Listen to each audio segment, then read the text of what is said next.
What an absolutely stacked year for gaming. 2024 was loaded with so many games, so many in fact, I didn't even have time to get to them all.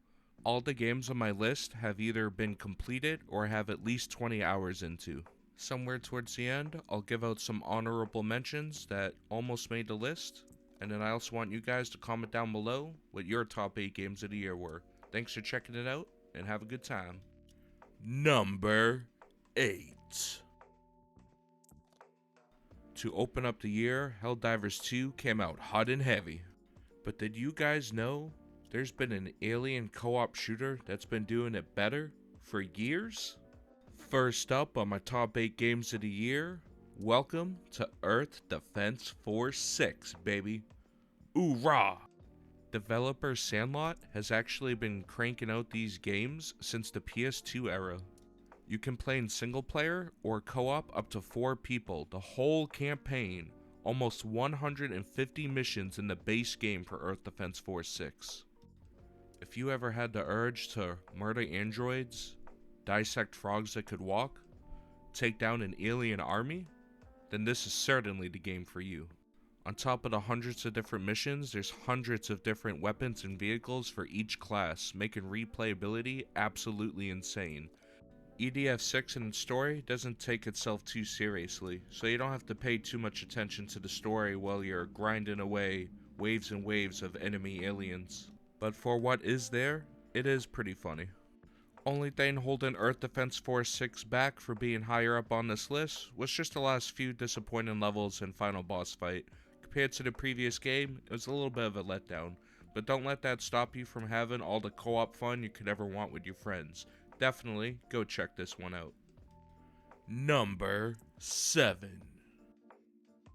You know, I first remember seeing this game announced a few years ago, but I didn't even know it came out this year, up until when I found out it did.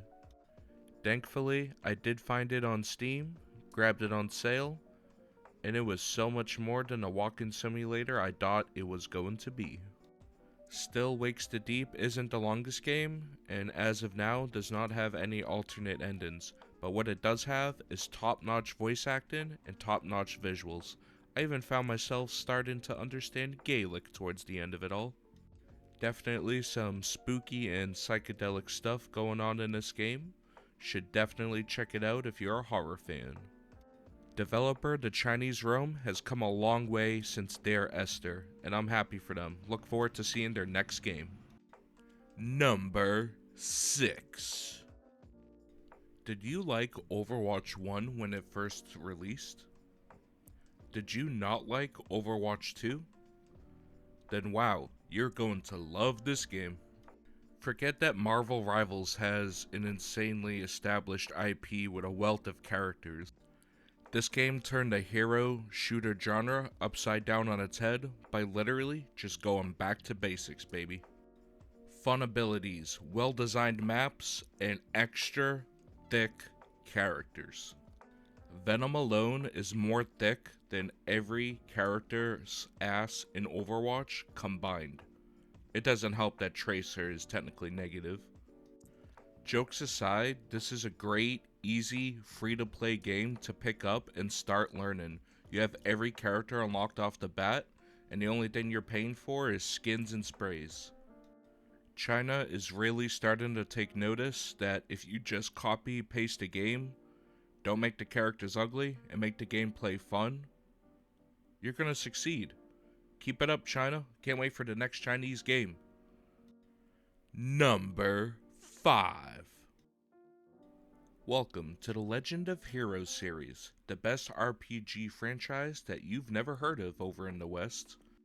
Neon Falcom has been cooking for years, and with this latest entry into the series, they absolutely fucking slapped.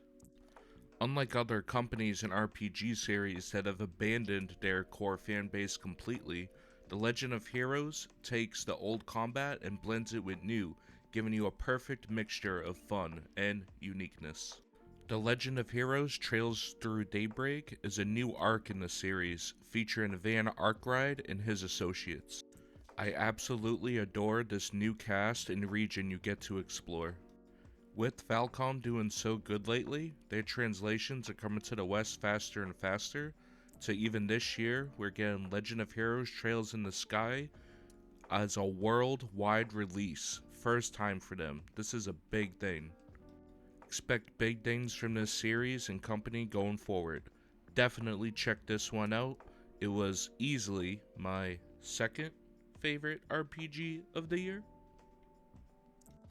Number 4. 2 years ago, I saw this game. 2 years ago at an Xbox showcase. There were a lot of cool things that day. Giant Starfield Direct. People are hoping for that game. That's a story for another day how that one turned out. But this stood out to me more than anything. Metaphor ReFantazio. Atlus was doing well for years with their series like Persona and Shin Megami Tensei. But this new IP, this one really stood out to me. The aesthetic, the graphics, the art style, the music, the overall tone, dark medieval fantasy setting. No more high school kids. Sign me up, Atlus. Boy, did Atlus deliver with Metaphor ReFantazio. Had a smile on my face the whole way through. Lovable cast, crazy airship, weird cities, politics, evil religions. It had it all. Side quests, with plenty of time to get them done this time around, not alienating you or making you feel like you're going to miss out on content like previous games. When you play a JRPG with the English voice acting, that's how you know it's top-notch voice acting in this game. All hail Lord Luis, and God bless you, because if you're an American, you will be traumatized on 9/11 once again. This was so close to being a perfect 10 out of 10 game for me. Just fell through a little bit at the end with a couple of reused boss skins and dungeons. Would have loved to see a couple of more unique bosses and a unique dungeon design. Other than that, I mean, I would love if this got an expansion, sequel. I want to see more from Atlus besides the high school stuff. This was amazing, and I want them to keep going.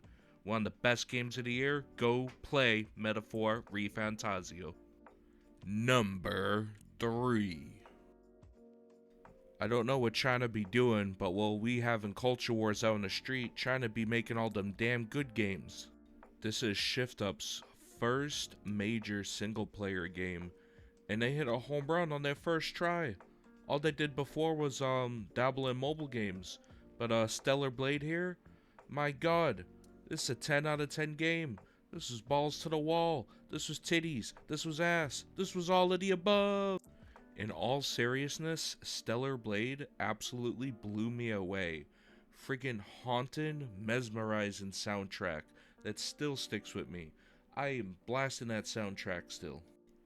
Early last year when it dropped on PS5, it ran great on performance mode, and even ran pretty good on graphics mode. Looked great, but on PS5 Pro, it brings it all to life. Giving you the best of both worlds, high frame rate with the best graphics. Stellar Blade looks absolutely phenomenal. You can see the rain dripping in all the right places. The game definitely launched with some controversy, but after playing it, that's all easily put to rest. Gameplay is tight, this amazing game, and not only that, they kept updating it throughout the year. A single player game kept getting updates. They did something that Miyazaki and the Souls franchise is too scared to do. Give us a boss rush mode. Give us a way to replay bosses. Having to do a whole new game plus to play a boss again ain't it. This is the way. The game didn't launch with boss rush mode. The fans asked for it, and a month later they went, oh, yeah, you guys got it. Let us add it. Completely free. How it should be. And the one DLC they did outside of the pre-order deluxe edition was just a $10 DLC for a crossover with Nier Automata, which I'll let you guess how good that looks in this universe. Stellar Blade is absolutely amazing. If any game gets the hard R pass, it's definitely them. Go play Stellar Blade, another new amazing IP and new game company this year. Number 2. Talk about another game that came out of absolutely nowhere for me. I didn't have Astrobot pre-ordered. I had never done Astro's Playroom on the PS4 or PS5 before. I had always uninstalled it because they give you such low space on those hard drives. So I had no idea what this franchise or Team Asobi was about. But my god, I think Astrobot changed my life, guys. At its heart and its core, this is exactly what a video game should be completely about. Just being a video game, just having fun, just doing wacky stuff, just platforming, just for the love of the game. Astrobot did it all for me. This is the first platformer since Super Mario 64 where I had wanted to go and get every collectible. I found every little Astrobot. I found every puzzle piece. I unlocked all the costumes, bought everything you could with the coins, 100% at the overworld, and I just had a giant smile on my face the whole time doing it. Playing this game just makes me happy. It just makes you, the player, happy. Seeing Astrobot win this at the Game Awards for Game of the Year just felt like a win for gamers, because this is what video games is all about. And they gave us post-launch free little tidbits of DLC, little challenge run levels for those who wanted an extra touch of difficulty, because the main game wasn't that hard, but it was also fair. My only critique of the game is that there's just not more of it.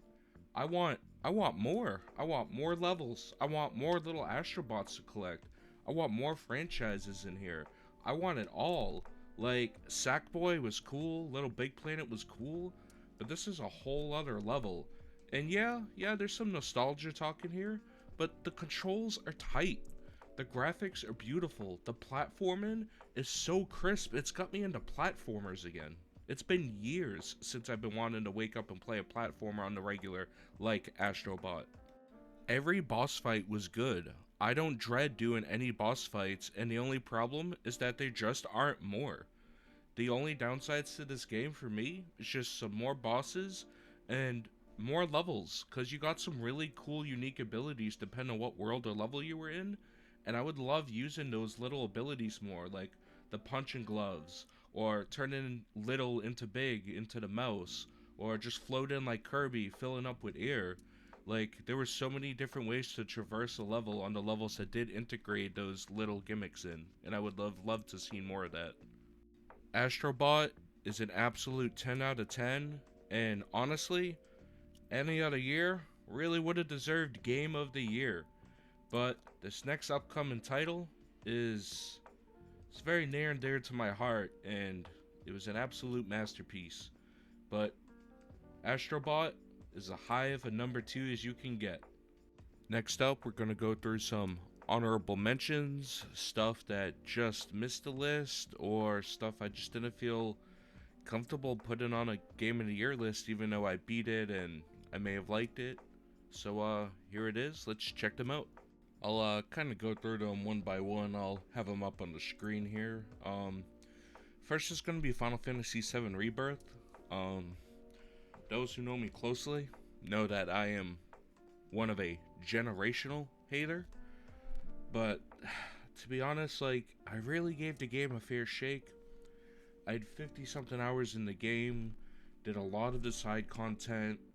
I got really deep into Cosmo Canyon. I stopped around the 50-hour mark because, like, the story's okay. It's like hit or miss with like the branching timeline, and I don't consider it a remake. I consider this a sequel and all of that stuff. But when it comes down to it, at the end of the day, I just didn't like the combat, and I didn't want to play the combat. It just, unfortunately, the combat wasn't fun for me. That was the main detractor, and I just don't have it on my top games. I know a lot of people do, and they like the combat, and that's awesome, but I just wasn't feeling it. Not a top 8 game for me, and to be honest, even if I did a top 10, it wouldn't have been on. I just wasn't enjoying it, unfortunately. Next up here, Silent Hill 2 Remake. It's actually an okay game. Not too bad. It was, I gave Bloober a lot of shit, and in a lot of ways, they shut me up. They shut a lot of haters up. End of the day, it comes down to, you know, gameplay, combat again for me. Combat's still bad. Like, combat was bad in the original compared to what there was for gameplay back then, and now the combat's better now, but compared to what's out now, you know, combat's still bad. But okay game. Second half of the game definitely looked better than the first. It was okay. Would I let them do a 3? I'm not so sure. Hopefully we can get some Maria DLC, finish 2 strong. I'd say it was actually probably close to making top 10. So not too bad of a game. And let's go on here. Dragon Quest 3 Remake. So I was kind of hyped for this one, but to be honest, after like a week I stopped playing it. It's pretty good. It's just like a lot of these like remakes or RPGs get like huge quality of life things, and it did stay like pretty true to its heart. It's like still a hardcore RPG, but that means it's also not super accessible. So just some like old school quirks that hold it back a bit, and you know, it was a full priced game and it was okay. Just not top 8, top 10, top game of the year material for me, but I'm glad it exists. I hope it did sell well. I hope they learned from the few mistakes they had with the game, and hope they keep doing more of them. The Dragon Quest 1-2 remake should be pretty similar to this. We'll see how that one goes. The old Tekken 8. You know, for the first like 2 months this game was out, this was high up on there for my game of the year. It was number 3 for a long time, and then it fell off the list completely. Long story short, Harada needs to be humbled, work a few shifts at the Waffle House, and that'll teach him something about a hard-earned buck. You know, us fighting game purists, we'll pay for season passes, we'll help keep the community going, but nickel and diming us at every turn with 2 different battle and season passes and sneaking all that in after review period, not cool, man. Not cool. And I don't support the DLC practices, and they still need to fix the online. So unfortunately, Tekken 8's off the list. Persona 3 Reload. It's actually pretty awesome, and then like I wouldn't fault anyone for even having this high up on their list, even like top 5, because you know, Persona 3 is an awesome game. End of the day, it's a remake. There was some quality of life stuff added, better graphics, better atmosphere art style. That's, you know, up for debate depending on which side you come from. The remastered soundtrack took a little bit to grow on me. It's still pretty good, but I still dig Persona 3 Portable a little bit more over this port overall. So just off the list for me, but it was pretty close. Good game. Then last last honorable mention is Dragon's Dogma 2, and like, this should have been good, right? Like, Capcom waited a long time. They had a lot of things to sit back and learn what they did wrong from Dragon's Dogma 1, and they just didn't. A lot of the same mistakes carried into 2, including just running horrible, being not optimized on console nor PC. Multiple reports of that, still not fixed. They haven't updated it. They haven't gone back to the game to update it or fix it at all, and it's suffering on all fronts, and it's a very disappointing game, because like, the first game was a new IP, it was original, it was awesome, and like, Capcom's been cooking with the RE engine with a lot of IPs lately, and it's making me worried that some of these games may not run on the RE engine well. So Dragon's Dogma 2 unfortunately suffered there, but yeah, that's gonna be it for the honorable mentions.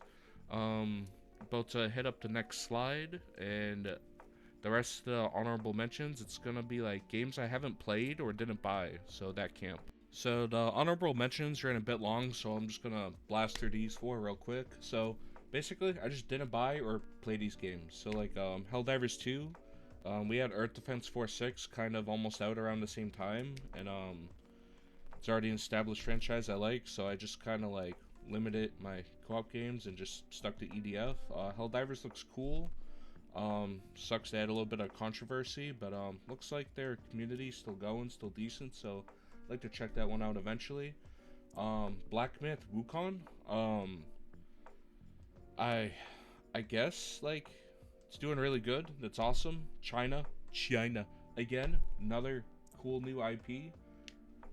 Glad to see them doing well. Just didn't really interest me as playing as a monkey man, but the combat didn't really capture my eyes. But maybe I'll try it out eventually. Just not anytime soon.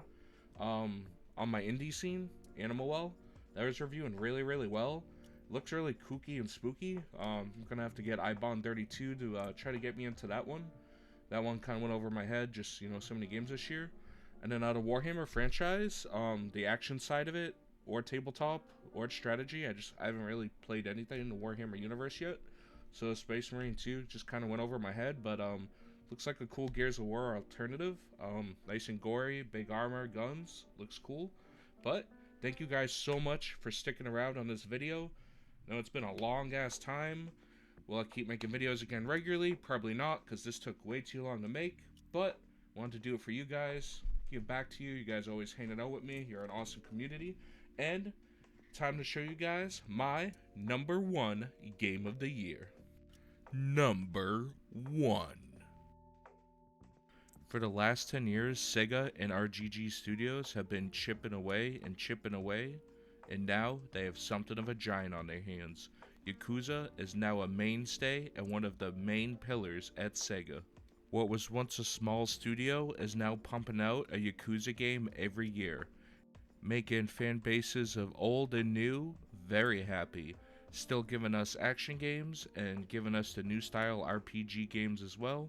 They've even gone back and been remaking their old spin-off games accessible to the West for the first time in some instances.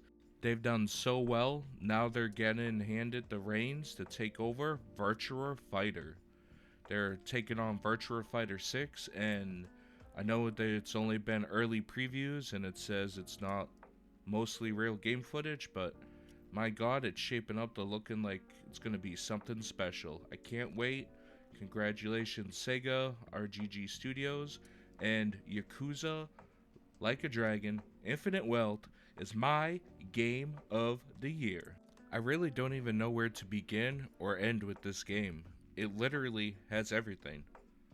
Likeable main character, amazing supporting cast, fun as hell environments, Hawaii, islands, beach resorts. It's beautiful. Kazuga Ichiban is back as our main protagonist, and to make it even better, he's teamed up with the Yakuza god himself, Kiryu Kazama. How could he get any better?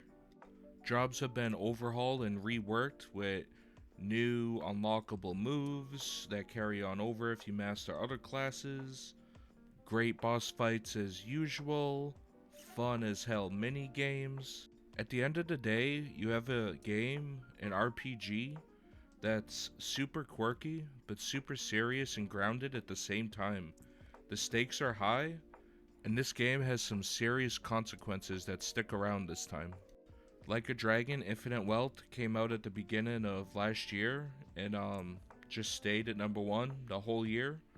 Astrobot got pretty close, but the amount of content and bang for buck you get in this game, this lovable band of bastards, never had a better time in the last decade. This adventure I took with Kazuga and Kiryu was unforgettable. I don't know how they can keep stretching this story out, but I'm here for all of it. Thank you Sega, thank you RGG Studios. I don't want to go too much more into the game, I don't want to spoil anything. I want you all to play this. This is their magnum opus. This is everything they've worked towards.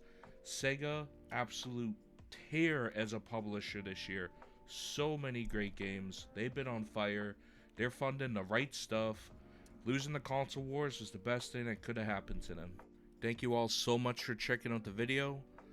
Drop your comments down below. Let me know what your top games of the year were. Let me know how you like my list. Let me know what you would have swapped, added out. Come on over, join the Discord. Link will be in the description. Have a good one, guys, and be safe.